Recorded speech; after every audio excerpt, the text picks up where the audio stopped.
Hello everyone, my name is Preston Dennett, and thank you for joining me for a new episode of UFOs and the Paranormal. Today I'm going to be talking about my absolute favorite aspect of UFO research, and that is onboard UFO encounters. I call this episode Examined by Aliens, 7 Shocking Onboard UFO Encounters.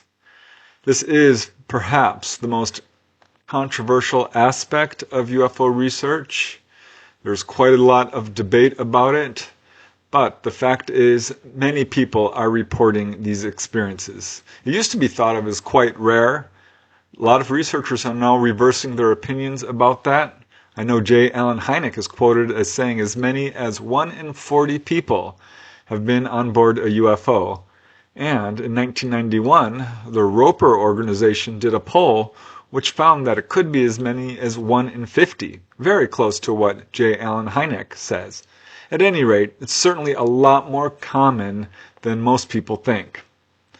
Now, I've chosen 7 cases today, most I think of which are not well known, and some are really well verified with some astounding evidence. These cases come from all over the world, from 1968 to 1990, but the locations are Italy, Hungary, Australia, Brazil, Colombia, and 2 from the United States, including Minnesota and Florida. What's also really interesting about these cases is that not one of them has used hypnosis. These are fully conscious encounters, so we can lay aside any explanations that onboard encounters are the result of hypnosis or even sleep paralysis, because these cases show that that explanation certainly does not fit. So yeah, these cases I think really have a lot to teach us. They have the most information, far more information than a sighting or even a landing or a face-to-face encounter with a humanoid. People are literally surrounded by the phenomena. They are inside these craft. So that alone makes these cases very important and certainly very interesting. So let's just get started. And the first case I'd like to talk about today, I call Turned Transparent, the onboard UFO encounter of Pedro Dima. This occurred in July of 1968 in Rio de Janeiro, Brazil. And this is a really interesting case because this gentleman was taken on board, physically examined by ETs, had a long conversation with them. In many ways, it is a typical onboard UFO encounter, but some very strange things happened that I don't know that I've ever heard before. This extraordinary case first appeared in the July 21st, 1968 issue of the Brazilian publication Gazeta de Notícias. The witness is Pedro Dima, who at the time of his encounter lived at Rua Conceição 12 in Rio de Janeiro, Brazil. He worked as a civil servant. But it was around 11 p.m. on July 21st, 1968, when Pedro was walking along the São Paulo highway, the Estrada dos Bandeirantes, near a Catholic seminary known as Educandário Dom Bosco, when, suddenly, coming from above his head, he heard a loud humming noise. It very quickly began to increase in intensity, when suddenly he was blinded by a powerful beam of light.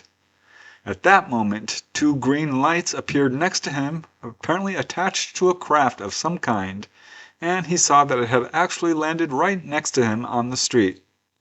A door quickly opened, and 4 humanoids stepped out. They were very short, just under 2 feet tall. These had strangely shaped heads and appeared to have greenish skin or perhaps clothes, and were wearing what looked like headphone-like devices on their heads. They immediately ran towards Pedro, who, now terrified, found himself unable to move. He was held, as he said, quote, as though by hypnotic force. He said that at this point his arms and legs felt cold, his muscles felt strange, his head was spinning, and he was unable to speak, though he still remained fully conscious of what was happening around him. Now, although he saw no mouths on the beings' faces, they began to speak to him in his native language of Portuguese, and he realized that they were communicating telepathically. They immediately grabbed him by his arms and dragged him to the craft, which was now silent, and pulled him in through the doorway. He very quickly found himself in a room which looked to him, quote, like a complicated laboratory. Now, still speaking telepathically in Portuguese, the beings began to question him at length and in great detail about every aspect of his life, about human habits, about cultures and customs, about the physiological functions of his body, about how humans reproduce, and more. They then had him undressed, and he allowed them to conduct a detailed physical examination of his body. Two of the beings worked on him, while the other two seemed to be making notes on what looked to Pedro like a sheet of aluminum, as he perceived, recording the results of his exam. Now, this examination at one point included the placement of what looked to Pedro like a strange glowing fine wire, which they inserted into his mouth, and this caused his entire body to turn completely transparent, like an X-ray. It was shortly later that lights began to flash silently across the walls of the craft, and it seemed to Pedro that this was an order of some kind coming from somewhere, because immediately the examination ended, the ETs quickly dressed Pedro and took him outside through the doorway, telling him that after their departure, the whole experience would remain in his mind, quote, like a dream. Still terrified and dumbfounded, Pedro stood on the road as the beings returned into the craft, the door closed, and the craft took off and flew off so quickly it left a bright trail of light behind it. There you go. Yeah, in many ways, your typical onboard UFO encounter. The one single thing that most people report when taken on board a craft is being physically examined, and that's certainly true in his case. But seeing his body turn completely transparent, ooh, that is strange. A really interesting case all around. But let's move to this next one, which is probably my favorite in this compilation. This one is not that well known, which is surprising considering how well verified it is. I call this the Alien Wand, the onboard UFO encounter of Laszlo Bako. This took place primarily in mid-August of 1974 near Debrecen, Hungary. It's actually a series of events, but the onboard encounter took place at that point. But what's so interesting about this encounter is that this gentleman was given an ET artifact, what appears to be a wand that we so often hear about in so many cases, with ETs holding this little rod-like device, little wand, which ends up paralyzing a person or levitating them or doing all kinds of things, healing. And he has this actual artifact, so that makes this case profoundly important. This fascinating, important, and profound case was researched by the Hungarian UFO Research Network, HUFON, primarily by Gabor Tarkali and Laszlo Kiss. The primary witness is a man by the name of Laszlo Bako. He was born in 1948 in the small village of Tiszázsgy, Hungary. It was a sunny morning in early summer of 1953 when 5-year-old Laszlo was in the fields with his grandparents. They were cutting sugar beets while he played along the nearby railroad tracks. Suddenly, he felt an odd sensation and looking around saw a strange little, quote, person who was walking towards him. This person was humanoid in form, but per Laszlo had an oversized head and was the same height as 5-year-old Laszlo. His entire body was very smooth, gray in color, and he appeared to have no clothes on, or perhaps was wearing a skin-tight jumpsuit. At any rate, the figure approached slowly and stopped about 3 feet away from Laszlo. This little man then smiled at him. Laszlo felt a warm, friendly feeling coming from this being, and per Laszlo, this little man began to communicate with him mentally, telepathically, for about 1 minute, and then just walked off to the right about 15 feet away and promptly disappeared. This puzzled and upset Laszlo, who knew very good and well that people normally don't just disappear. He searched for the little man, but he was gone. That was the beginning of his experiences, but it certainly wasn't the end. Because 21 years later, Laszlo, now 26, was lying in bed on a terrace of a small cottage on the outskirts of Debrecen, Hungary. It was 11 p.m. one evening in mid-August of 1974. He was listening to the radio and fell asleep, but just moments after he fell asleep, he woke up to find that he was no longer on his terrace. He was someplace else, inside a strange, bright room. He was sitting in a type of armchair, he said, and in front of him was a desk with what looked like white, gray, and black stripes. To his right there was a humanoid of some kind. He didn't get a good look at this person, but he saw that this figure was holding a 14.5-inch long metallic rod or wand and was moving it along the desk as if to display it to Laszlo, placing its fingers along small bumps that were situated along the side of this rod. And he communicated to Laszlo, saying all kinds of things. Unfortunately, Laszlo could only remember little bits and pieces of this. He remembered that the man told him, quote, "We have left the earth," and something about distance. That's all he could remember, but Laszlo's next memory was waking up in bed in a sitting position with his feet on the floor. He certainly hadn't been in that position when he went to bed. He was upset by the encounter, but at the same time felt, quote, "full of very wonderful feelings."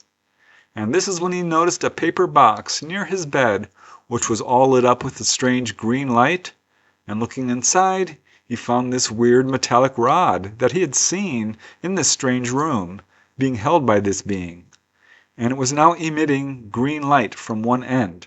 It was clear to him that this strange being on board the presuming UFO had given him this, quote, present. So he brought it inside, stored it in his apartment, but following this incident, Laszlo did become quite ill. He recovered, and he realized that this alien rod, whatever it was, this artifact, had to be of incalculable worth. So he hid it. He wrapped it in a cloth, put it into an iron pipe, closed both ends, and buried it in his garden, where it would remain for the next several years.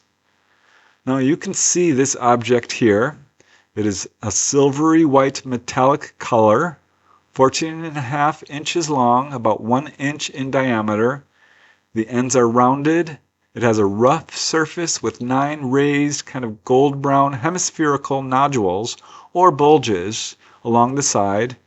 Also an isosceles triangle shape with an oval indentation or hole at one end, which is apparently made of a different material, and continually emitted flashes of colored lights, including red, blue, green, and violet. There's another sort of weird protrusion on the other end of this wand or rod. The end with the triangle, and in line with the nodules, has a small circle which emits a green light. This is at the very end. So meanwhile, events were still in progress. In May of 1976, Laszlo was working as a truck driver. He was one of the drivers of a convoy of ZIL trucks, a cargo truck, and was driving along Highway 4 near Debrecen, transporting slag sand. Laszlo was the last in line on the highway of this convoy. It was just after 2 a.m. when suddenly he felt his truck begin swerving of its own accord. He wasn't doing it.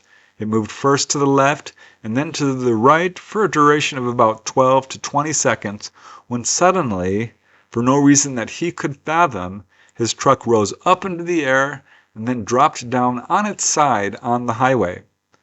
As the truck hit the road, the slag sand he was carrying spread out in this shape of a symmetrical pyramid, which was quite odd for slag sand, which should have been spewed everywhere.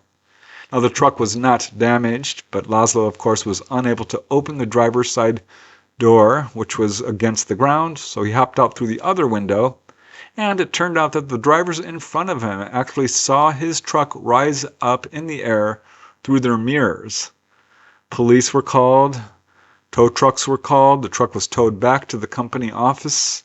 Nobody saw any UFO or anything like this, but neither did anybody have any explanation as to how the truck had risen into the air. There was a police report on this case, but it has apparently remained sealed. It was about 15 years after this event that Laszlo decided to take action with this ET artifact, this alleged ET artifact. In 1991, he dug up the rod in his backyard and decided to contact the Hungarian UFO network. They wanted him to hand over the rod, but Laszlo was understandably reluctant to part with it. What he ended up doing, and this is so unfortunate, he cut it up into 3 equal portions and sent the middle portion, which had no real markings except for these little bumps along one edge, to them. This was the simplest portion of this ET artifact. But later in 1994, he did present the entire object, still in 3 pieces, at the International UFO Congress in 1994 in Hungary. After much persuasion, he did permit these pieces to be subjected to 3 separate scientific laboratory analyses. Now, the first analysis was done secretly in Debrecen, Hungary, and it showed something interesting.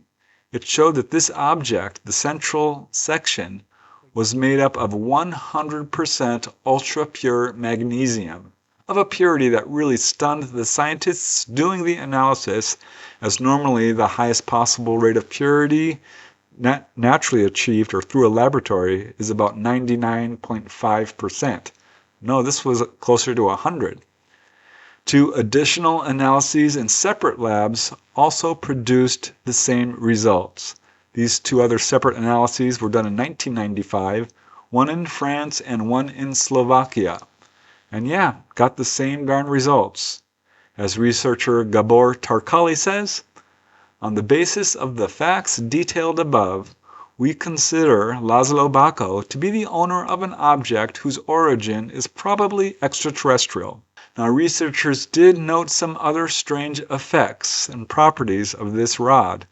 When a light was shone on the end with this green luminescence, it would increase in brilliance. The rod was, of course, X-rayed, which showed that the hole in the triangle section was emitting colored lights, and showed the presence of what appeared to be an 8 to 9 millimeter long, 4 to 5 millimeter wide rod pointing towards the center of this oval eye within the triangle. And unlike the other sections, X-rays could not fully penetrate this particular section. Now, researchers suspected that this rod did have a function which became disabled when Laszlo cut it into 3 pieces.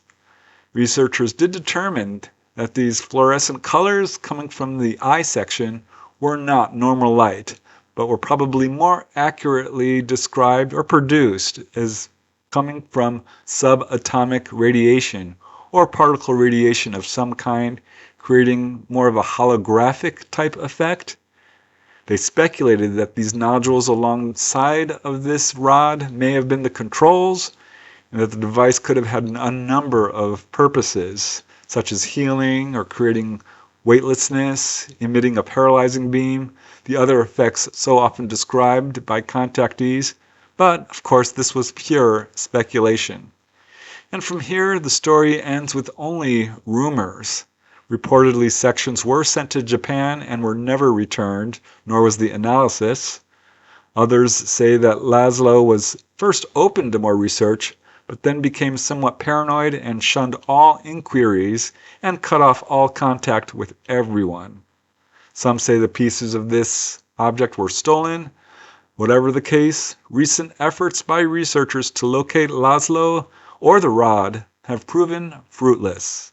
It's such a shame that that case just kind of disappeared off the radar. Nobody really knows what happened to Laszlo, but it's absolutely an important addition to the whole catalog of onboard UFO encounters. So unusual.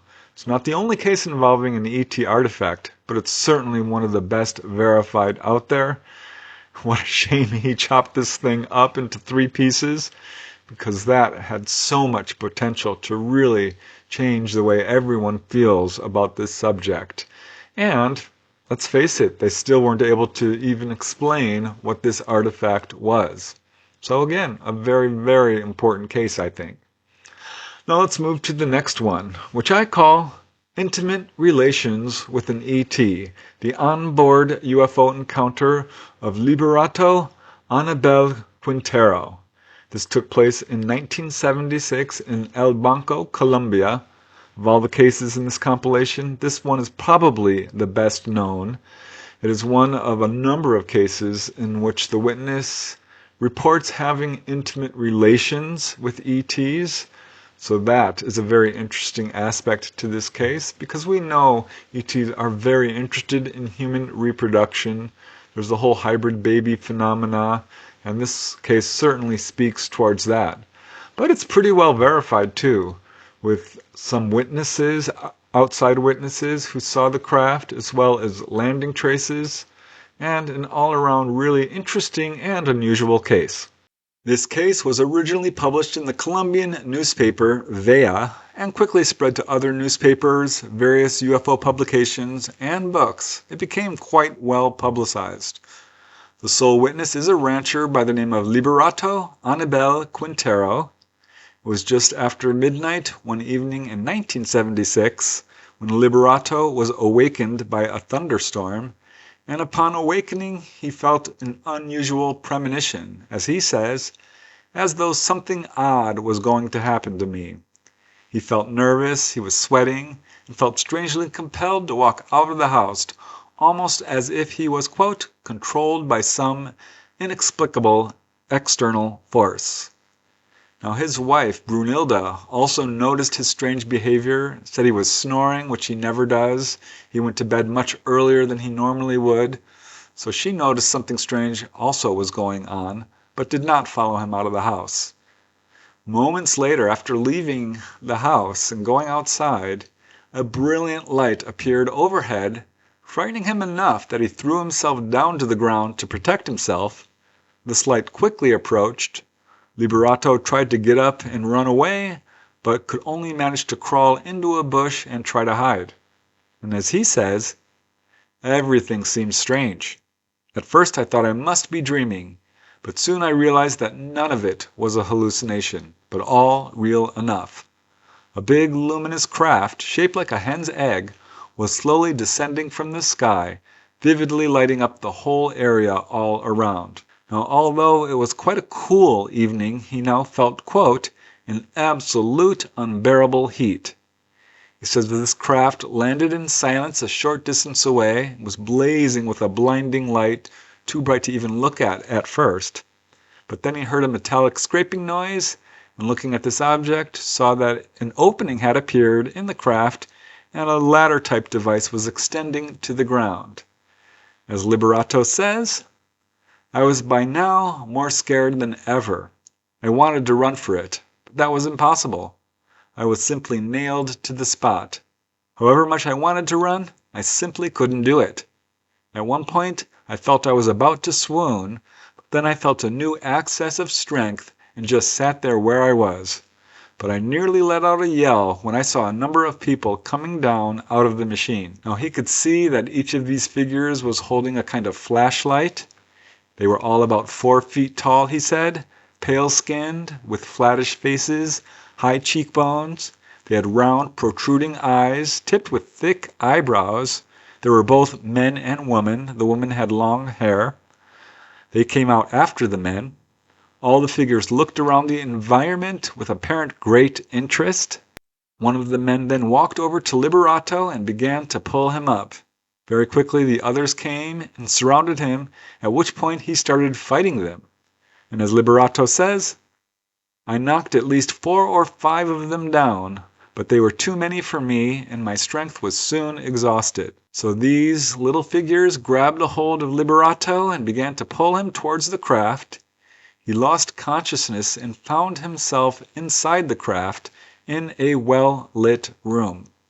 This is interesting because he has no memory of actually entering the craft. This is something researchers call doorway amnesia and is quite commonly reported. Inside the craft, he immediately noticed a strange mark on his arm. He said his body was cramping with pain. 3 of the women were massaging his back, and he was amazed to see that they had no clothes on, and neither did he. Now it was at this point that these women became very seductive, and before he knew it, Liberato found himself having intimate relations with them. He somewhat initiated this, but they were very aggressive about it. He did notice a few strange things about their bodies. They appeared to have no navel, no belly button. Their bodies were hairier than normal. And as he had relations with them, he says that they would make kind of barking noises like a dog. This went on for a pretty long time, and his attempts to stop this were thwarted, as he says they were, quote, insatiable and wanted to continue. Eventually, after what he estimated was about 3 hours of intimacy, they stopped. Liberato found himself utterly exhausted. At this point, the beings gave him a drink, which, as he says, quote, restored me physically as though nothing had happened. This really astonished him, and the next thing he knew, he lost consciousness. As Liberato says, I awoke again, finally to find myself lying on the grass. Dawn was just breaking. I managed to get to my feet and make a dash for home to tell my wife about what happened. Soon, everyone on the ranch gathered around to hear Liberato's account, and afterwards they rushed to the spot where he said it occurred. There, they found marks on the ground where the craft had rested. Liberato says that following this experience, for quite a long time afterwards, he suffered from terrible headaches. Now, Liberato's wife, again, she had noticed Liberato's strange behavior prior to this encounter, but it turns out that she had seen what is apparently the same UFO hanging around their ranch in the days before. As she says, and I quote, I never used to put faith in all that talk about men and women from other planets, but now I've got to believe it in view of what has happened to my husband. And there's another thing too. I myself have seen a strange machine, just like my husband described it, flying about around here these last few days. Now, Liberato's employer and owner of the farm, a lawyer by the name of Miguel Antonio Pina Vega, says, and I quote, Liberato Anibal Quintero is a man whom I consider to be totally trustworthy. He is a serious, hard-working fellow who drinks very little. He has no vices like narcotics or that sort of thing. He doesn't even smoke cigarettes. One of the best men I've ever had. I was able to see that Liberato was clearly telling the truth. I think you'll agree that's an amazing case and sounds very much like the very first reported abduction of Antonio Villas-Boas. The details are extraordinarily similar, all the way from how the ETs are described to their behavior to the series of events that occurred. That alone, I think, provides a level of corroboration here. So I don't know. These kinds of events, again, are very controversial. But given that there are so many reports of this, it's hard to just deny or ignore or explain away as hoaxes, hallucinations, misperceptions, or mental illness, which is really where the debunkers go. Those explanations just don't hold water anymore. There are far too many cases, far too many witnesses, far too much evidence, far too many profound similarities between these cases. So clearly something very profound is going on here. And it behooves us all to take these reports seriously because so many people are having these experiences. Let's move to the next one. I call this one, They Mean Us No Harm. The onboard UFO encounter of Wayne Farquhar. This one occurred over a series of years, actually, 1976, 78, and 82, primarily in New South Wales, Australia.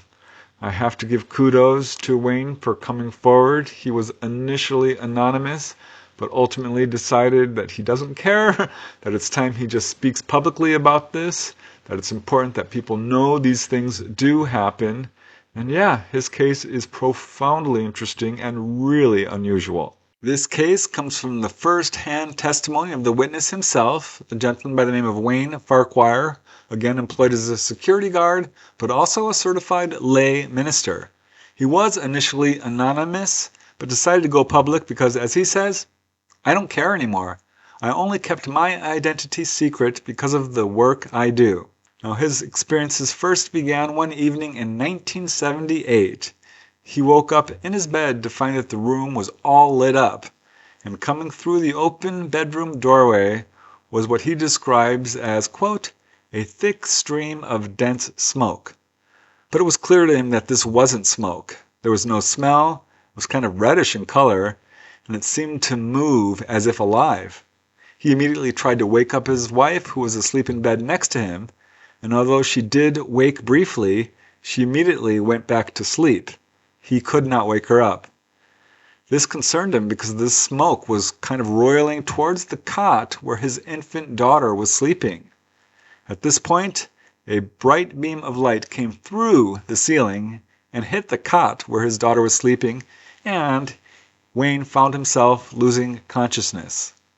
He woke up the next morning, but his wife had no memory of anything strange, and his daughter was fine. Just a few months later, Wayne again woke up in the middle of the night to find that he was no longer in his bedroom. Instead, he lay on a hard steel bed, which appeared to be attached to a wall in a strange room. He saw an old man standing over him. This man looked human. He was bald except for some curly gray hair along the side of his head. He had a large nose, and looked like a normal person, but as Wayne says, I knew he was not. So this man proceeded to place a small, elongated steel bowl with instruments inside of it on top of Wayne's chest, and then put a piece of cloth over Wayne's eyes and told him, stay put, and don't move until I come back. This man proceeded to walk out through a weird sliding door. Wayne felt no fear at this point, but really couldn't move his body very much. He finally did manage to lift his head, and this caused the bowl to crash to the floor, making a very loud sound. And this old man, who Wayne perceived to be a doctor of some kind, came rushing in and chided him, said, I told you not to move. At this point, Wayne passed out. He woke up and he was fine, and his experiences continued, because it was just a couple of years later when he again found himself waking up, lying on what appeared to be this same steel bed with that same old man standing over him. But this time, the man told him to sit up, and Wayne got a good look of where he was at. As Wayne says, I sat up and noticed that the room was circular and immensely clean. Nothing on the floor, nothing on the walls. The whole room and everything in it was as though it was stainless steel. It resembled that type of metal. If I had to guess the size of the room, I would say it was around 60 meters diameter.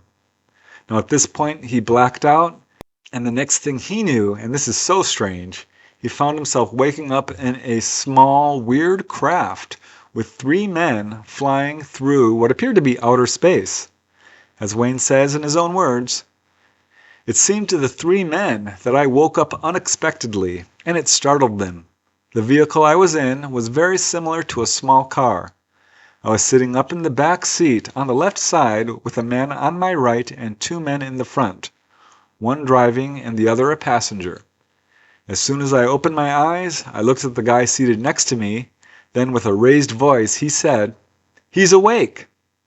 The driver said, "Impossible." The 2 in the front both turned their heads to look at me, and with surprised looks, one said, "He is supposed to be asleep." The front passenger said, "You're awake, and you should be asleep. How do you feel?"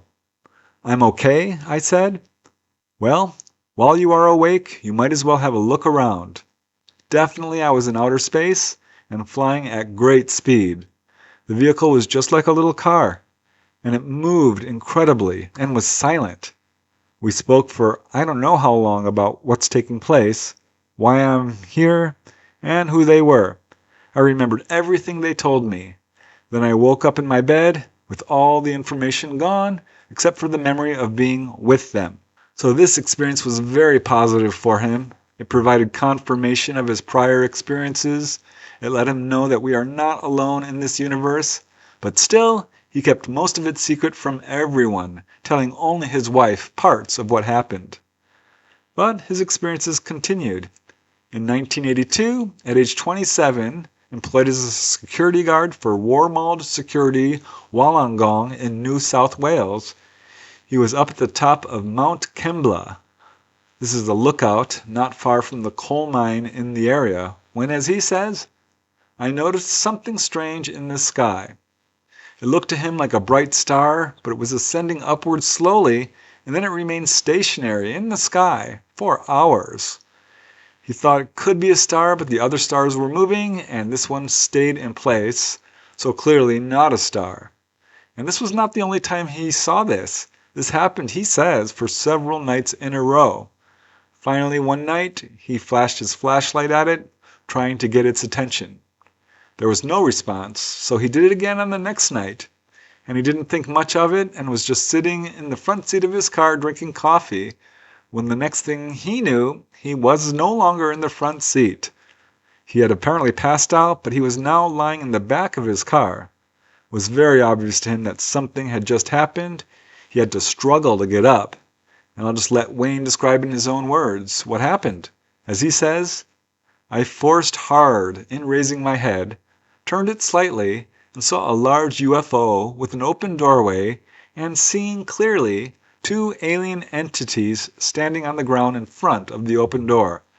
I was looking straight at them, and they were both looking at me from roughly 10 to 12 meters away.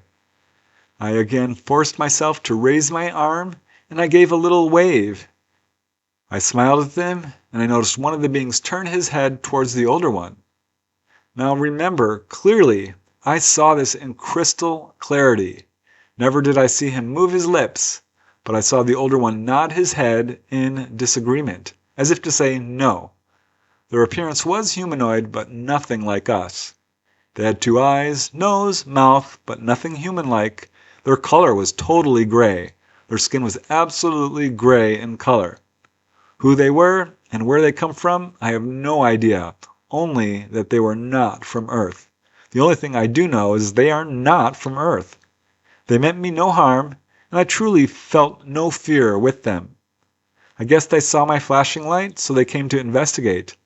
But then again, with their technology, I am very sure that they would have seen who it was from where they were. After I waved to them, I remembered no more. So his experiences were beginning to add up. His last strange experience that he can consciously recall occurred in 2010. He had gone to bed early and woke up to find his entire room filled with this blazing blue light, and not a normal light. Again, as Wayne says in his own words, I turned on my back and just lay there in complete amazement, trying to comprehend what was happening. I was immersed in absolute confusion, to say it mildly, as you can imagine. I was in total shock, and I didn't know what to do because this has never happened before, ever. It was like something out of a movie, and I was completely lost in it. After my eyes began to adjust to this incredible brightness, a beautiful blue light with great intensity, every corner of the room was filled with this beautiful light.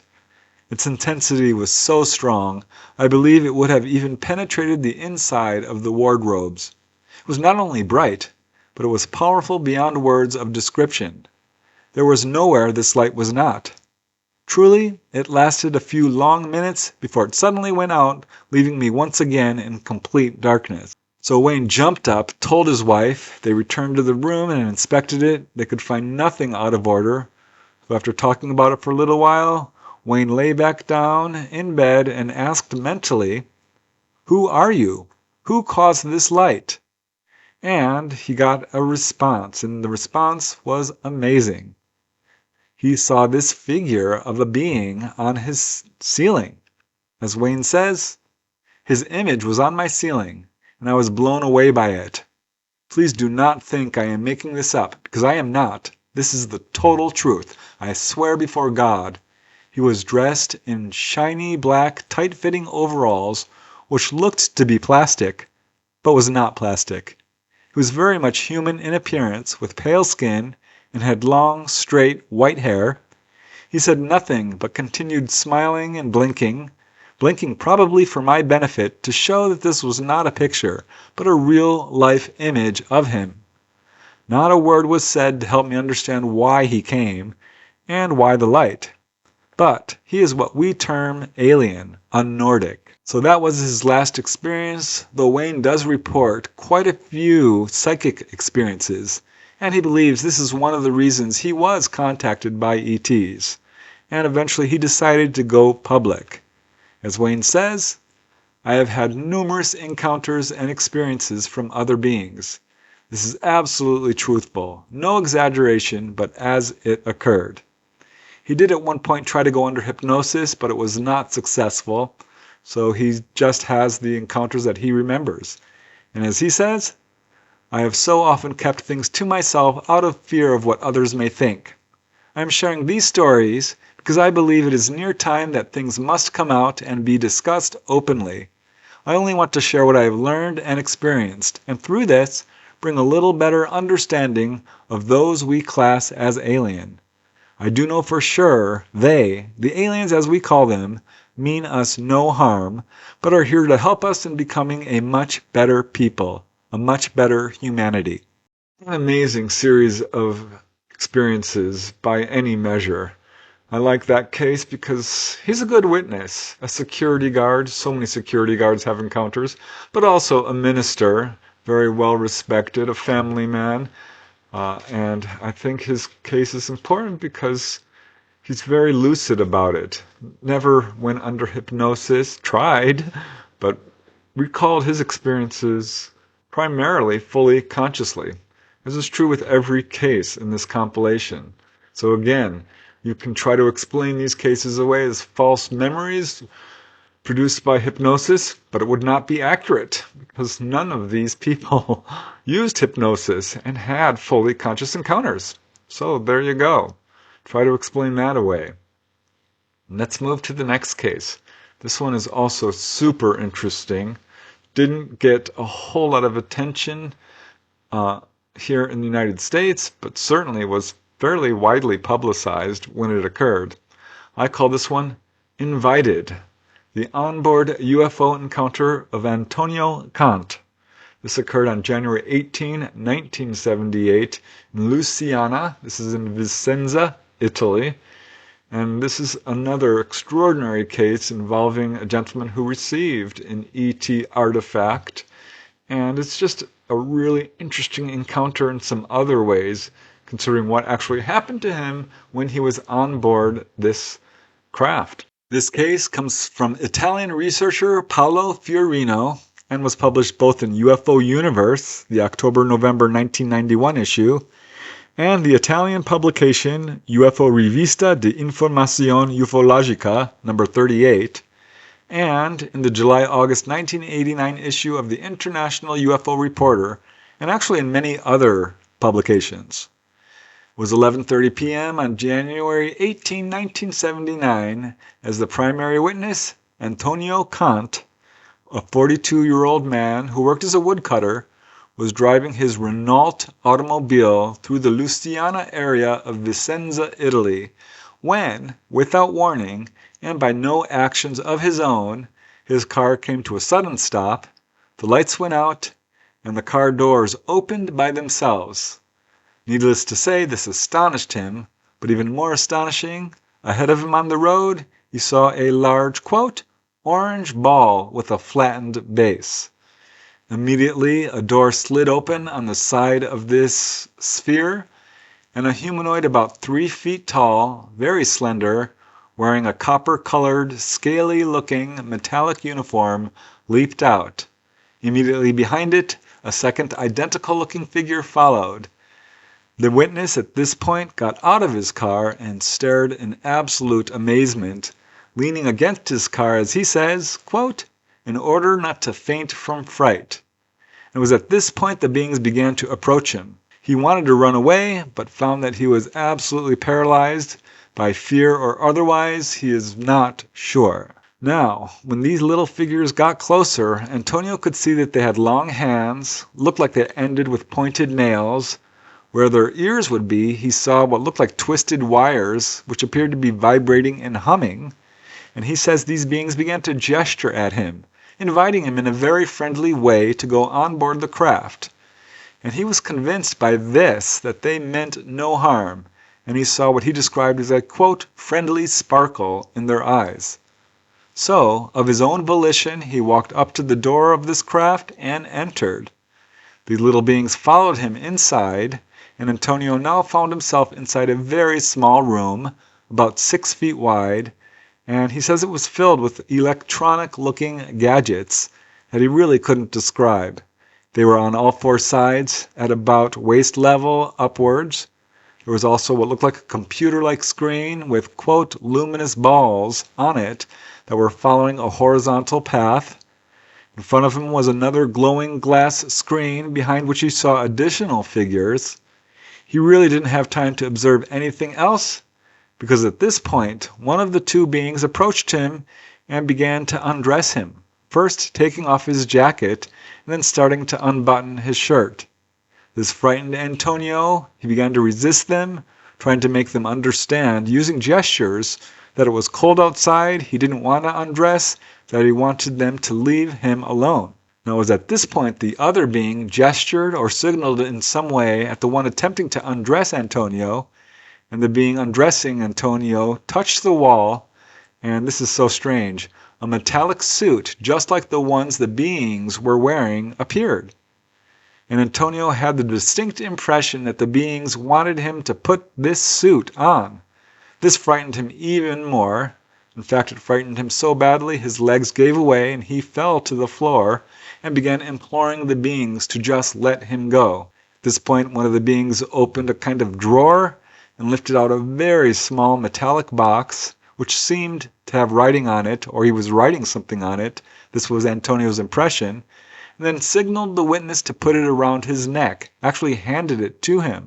It was at that moment a door opened on the side of the craft, and the witness, very relieved and still holding this small box-shaped object that the ETs had given him, crawled out of the UFO on his hands and knees. He said his legs were shaking so badly that he was unable to stand up. Once he got out of the craft, he laid down on the ground, completely overcome.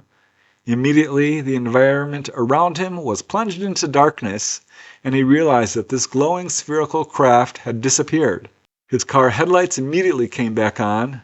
It took him quite a few minutes to calm down, but then Antonio went back to his car and drove home.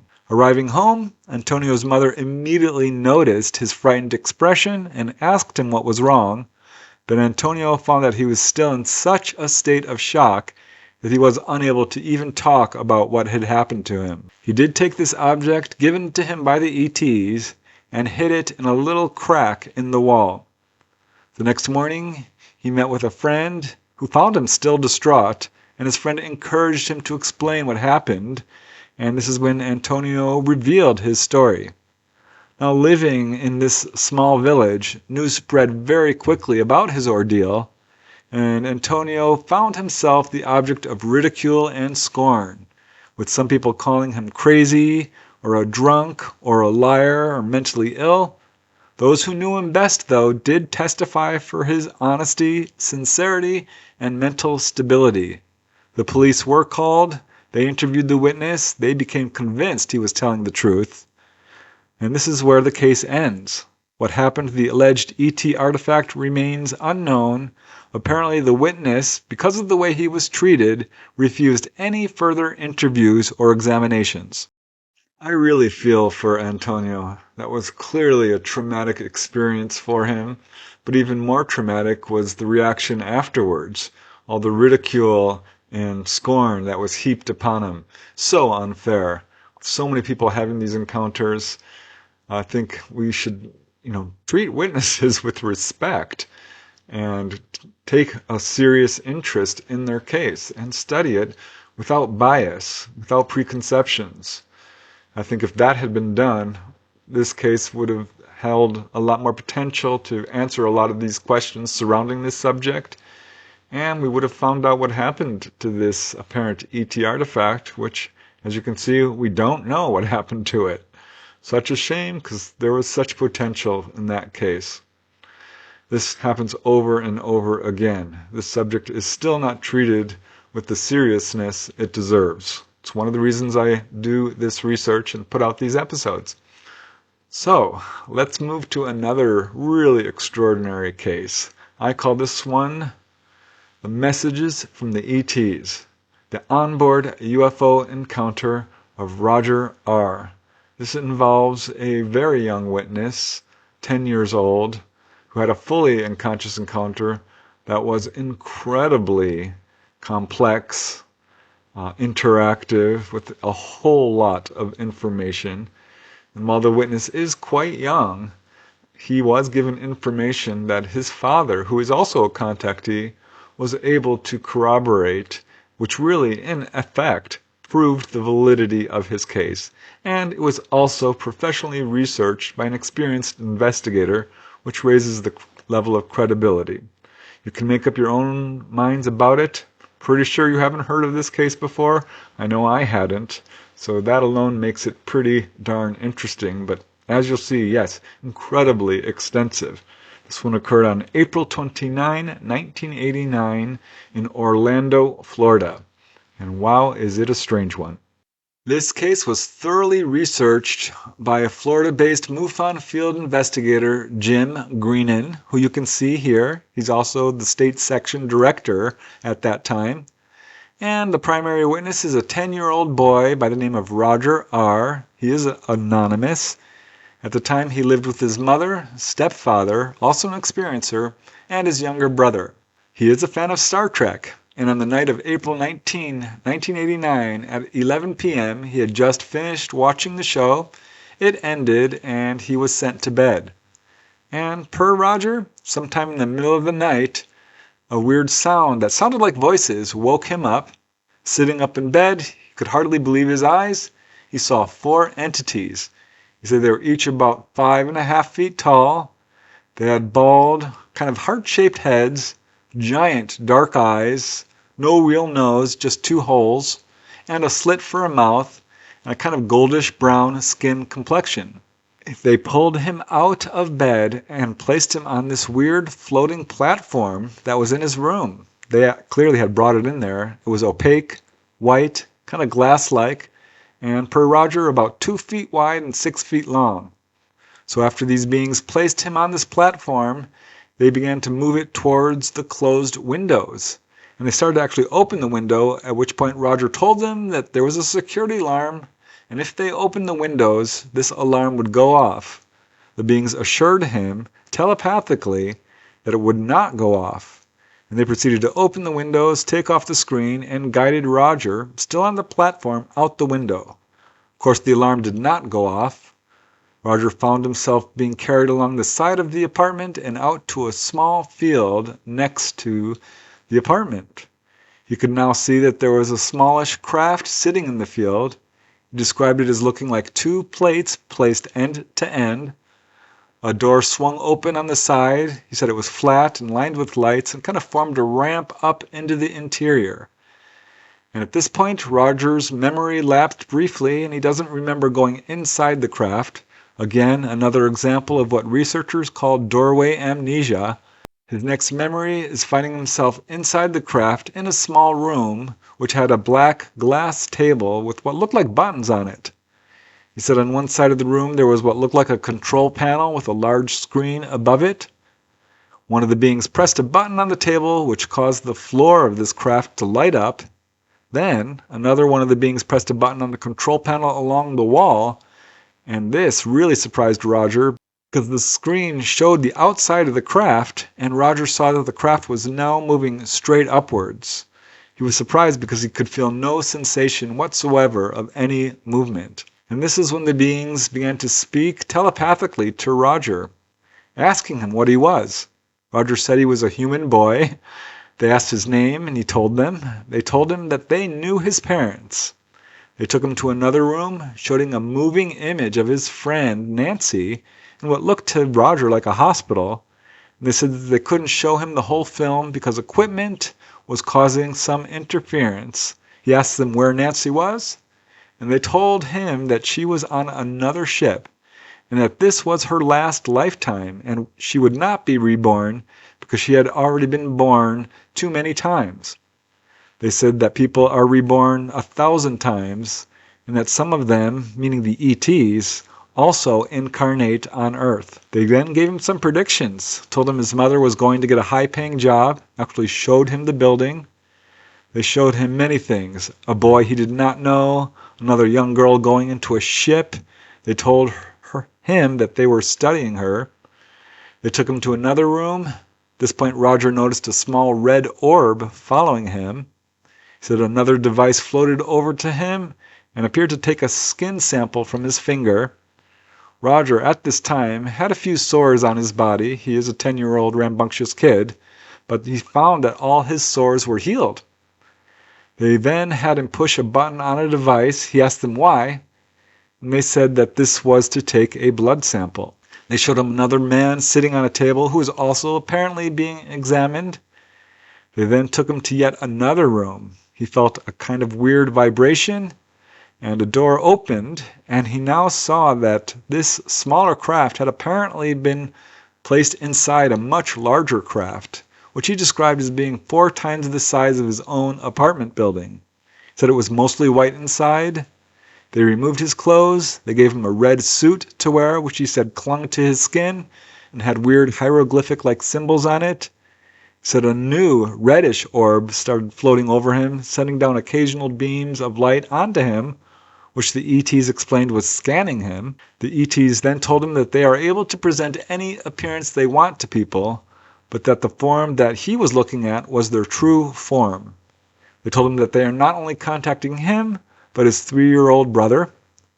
They showed him a weird map. They said that they contacted a man in Alaska, but had to leave him alone when the man tried to shoot at them and called them the devil. And they explained that they are peaceful people. Now, Roger's father, again a contactee, had recently bought books by Shirley MacLaine and the book Communion by Whitley Strieber. And a few weeks before this experience that Roger was now describing, Roger's father had found the books moved and rearranged and hidden. And Roger's father thought that Roger was responsible for this.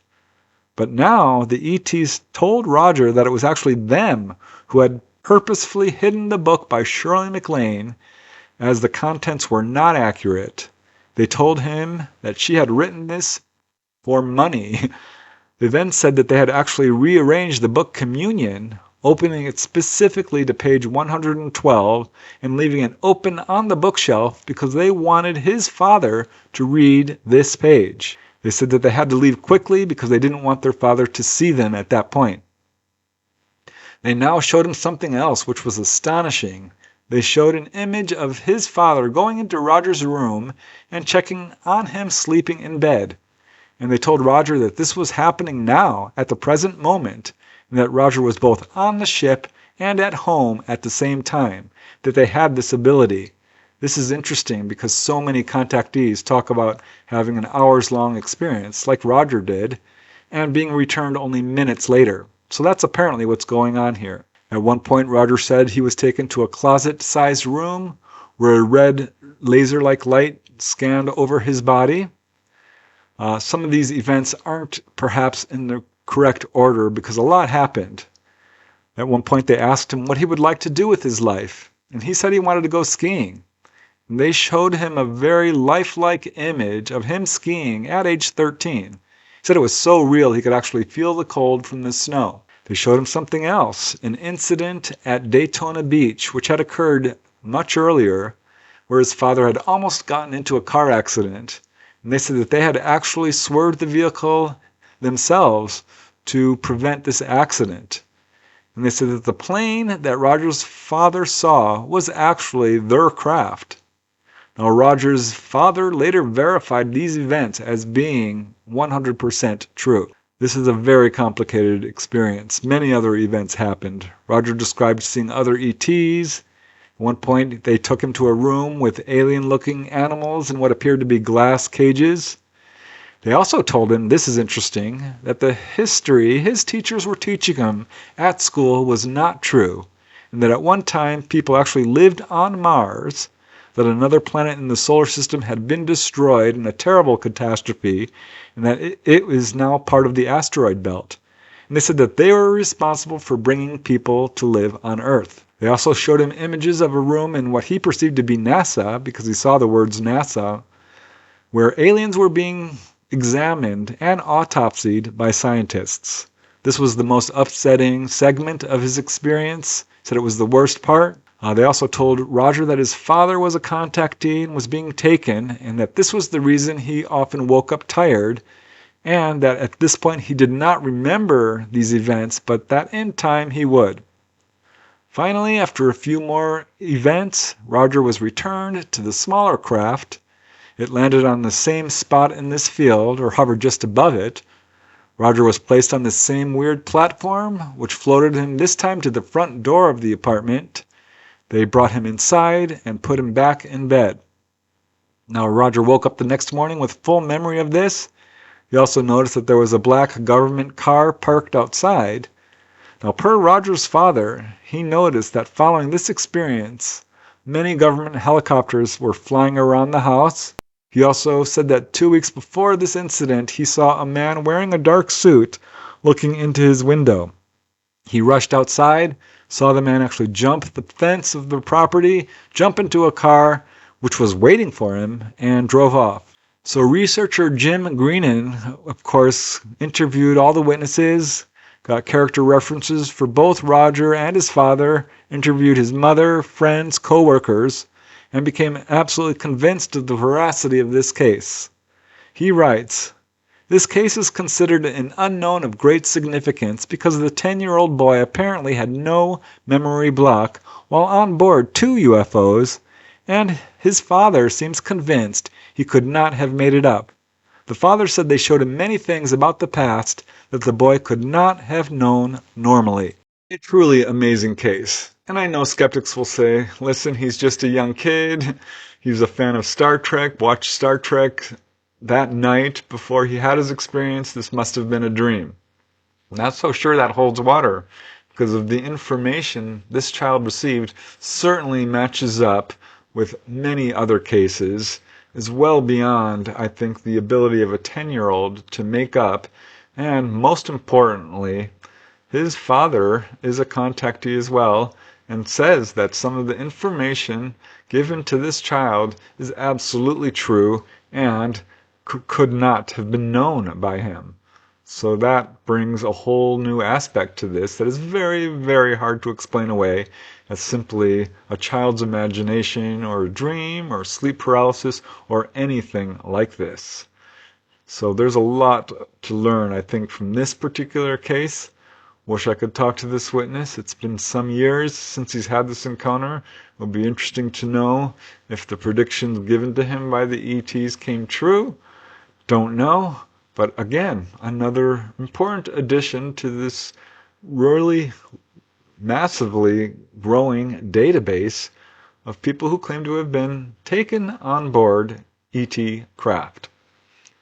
All right, let's move to our last and final case in this bunch. This one is another one of my favorites. All of these to me are so interesting, but this one is particularly profound. I call this one Cured of Depression, the onboard UFO encounter of Jade. This involves a young teenager who was suffering from severe depression prior to his experience. And as you'll see, this encounter really affected him majorly, transformed him, and cured his depression. This one occurred on November 27, 1990 in Plymouth, Minnesota. It was investigated very thoroughly, and I think you'll find this case of particular interest because he remembers this fully consciously and in incredible detail. This very poignant case comes from MUFON field investigator Craig R. Lang. You can see him here. It involves a man by the name of Jade. He is anonymous. He was 16 years old at the time of his encounter, later employed as a freelance graphic artist and draftsman. Immediately prior to his encounter, he was suffering from some pretty severe depression. And in fact, he had been hospitalized, released, and given a prescription of Prozac. Some weeks later, around 8 p.m. on November 27, 1990, Jade had a huge fight with his parents. This caused him to become depressed. He left the house and walked over to a girlfriend's house and to the house of another friend, but neither of them were home. So he was still depressed and was walking back to his home, feeling quite upset. He was heading west on 45th Street at the intersection of Larch, which you can see here. He was keeping his eyes on the ground when he felt a sudden sense of disorientation. Looking up, he was shocked to see that his surroundings did not look familiar. He quickly reoriented himself and he realized that he was now facing eastbound, going away from his house. Also, it was a very cold night. He now felt strangely warm, as if he had just stepped out of a warm room. But most significantly, he noticed a strange sense of positivity. His previous depression had vanished. He felt in a real good mood.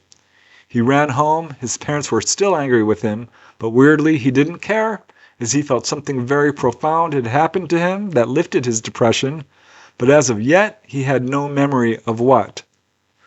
Following this, he did begin suffering from insomnia, and it was some months later he started having vivid flashbacks of seeing the silhouette of a dark circular object hovering over his head and shining down a very bright light. You can see the drawing of that he produced. And it was one day shortly later he was attending a youth group at his church when the coordinator asked everyone to discuss when they first, quote, felt God. Jade instantly thought of that night when he was severely depressed from the fight with his parents, and this light shone down on him, lifting his depression. And he talked about that. And this seemed to open a doorway to his memories, really break down the walls of amnesia of what had happened. And he began having dreams about this event, which he realized was much more than dreams, and that this was much more than just a sighting. And over the next few years, dreams and flashbacks filled out fully what had happened on that momentous November night. So here is what Jade says happened to him. Feeling depressed, quite cold, he was walking slowly home, trying to avoid dragging his feet through the freshly fallen snow, when suddenly a circle of light shone down on him at an angle. Looking up, he saw it was coming from a dark oval object hovering a short distance away, apparently over nearby Schmidt Lake.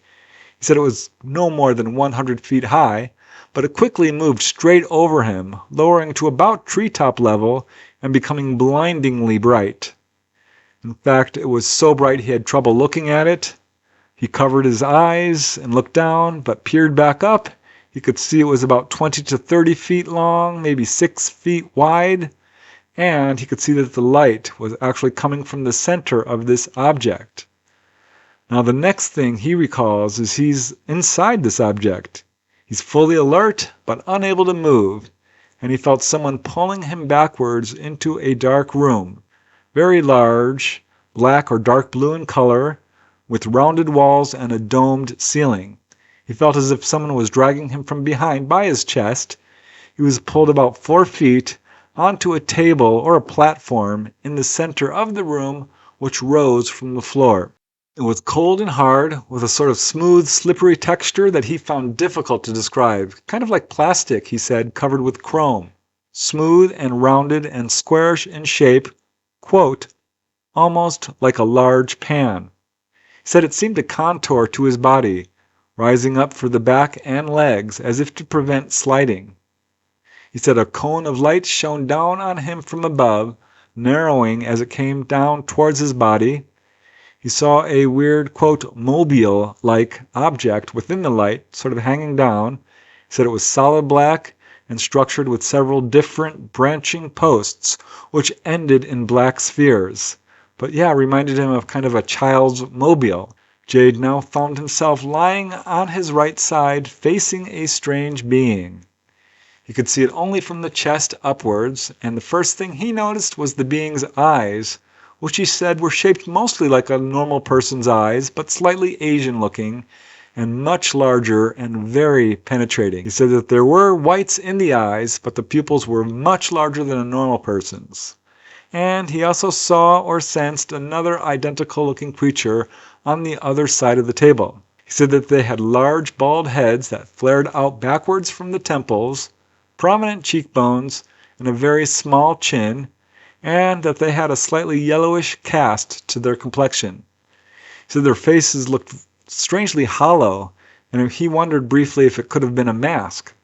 He did notice that their hands had fewer fingers than a normal person's. He said both were wearing gray jumpsuits, one with a V-neck. He said the texture of these jumpsuits looked kind of like thinly brushed leather with a metallic appearance. Looking around the room, he noticed a cylindrical post to his right, which contained a kind of mechanical arm, rectangular with a beveled edge, 2 to 3 feet long, 6 inches wide, and it was extending towards him. On the underside of it, it had 2 dull prongs of unequal lengths, quite short. He also noticed what seemed to be like pillars around the outer edge of the room. He thinks there may have been a third entity standing there holding a cylindrical type object into a hole in one of the pillars. He also saw a porthole or window. He could see outside, and he did also see what appeared to be a control panel of some sort. It had no buttons or lights, but jutted out like a table, so he assumed this was a panel of some kind.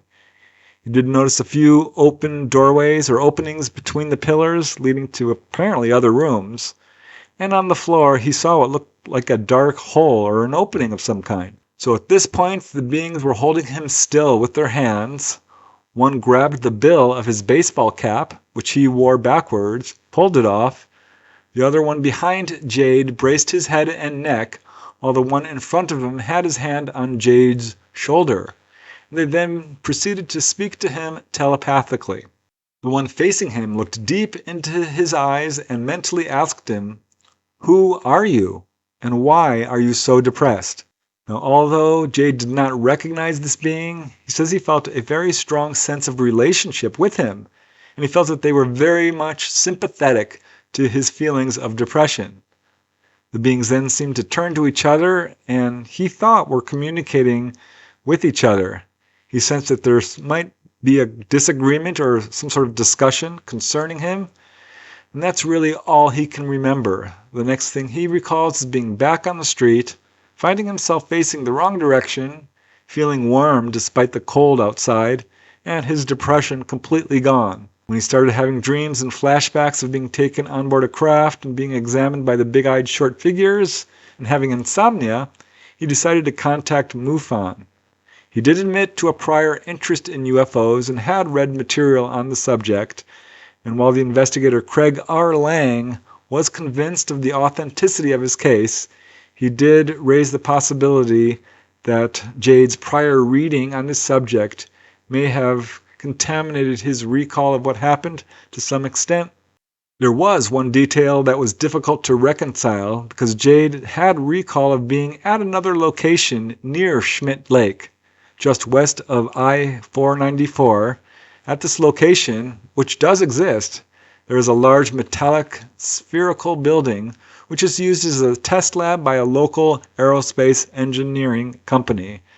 It's a very technological location, which is interesting because ETs do show an interest in human technology. But whether this somehow fits in with his November 27 experience or is perhaps another separate encounter remains unclear.